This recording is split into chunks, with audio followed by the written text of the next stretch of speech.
ತಾಳಿಕೊಳ್ಳುವವನೇ ಕೊನೆಗೆ ಉಳಿಯುವಂಥದ್ದು.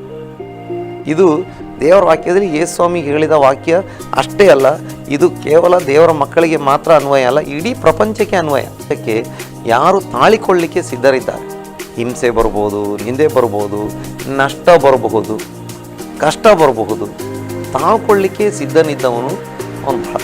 ಸಮುದ್ರ ದಂಡೆಯಲ್ಲಿರುವಂಥ ತೆಂಗಿನ ಗಿಡಗಳನ್ನು ನಾವು ನೋಡಿದ್ದೇವೆ. ಸಮುದ್ರ ದಂಡೆಯಲ್ಲಿರುವಂಥ ತೆಂಗಿನ ಗಿಡಗಳು ನೋಡಿ, ಸಮುದ್ರದ ಕಡೆಗೆ ಅದು ವಾಲಿರ್ತದೆ.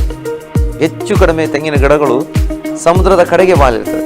ಆದರೆ ಸಮುದ್ರದ ಕಡೆಯಿಂದ ಬಹಳ ಪ್ರಬಲವಾದ ಗಾಳಿ ಬೀಸ್ತಾನೆ ಇರ್ತದೆ. ಆ ಗಾಳಿಯನ್ನು ಎದುರಿಸಿ ಈ ಗಿಡಗಳೆಲ್ಲ ಸಮುದ್ರದ ಕಡೆಗೆ ವಾಲಿರ್ತವೆ. ಈಚೆಗೆ ಇರುವಂಥ ಎಷ್ಟೋ ಗಿಡಗಳು, ಮರಗಳು ಅಥವಾ ಮನೆಗಳು ಎಲ್ಲ ಬಿದ್ದೋಗಿರುತ್ತೆ. ಆ ದಂಡೆಯಲ್ಲಿರುವಂಥ ಗಿಡಗಳು ಹಾಗೆ ಇರ್ತವೆ. ಅಂದರೆ ಅವು ವರ್ಷ ಇಡೀ ತಾಳ್ತಾ ಏನಾಗಿದೆ ಅಂತ ಹೇಳಿದ್ರೆ ಅದರ ಸ್ಟ್ರೆಂತ್ ಜಾಸ್ತಿ ಆಗಿದೆ.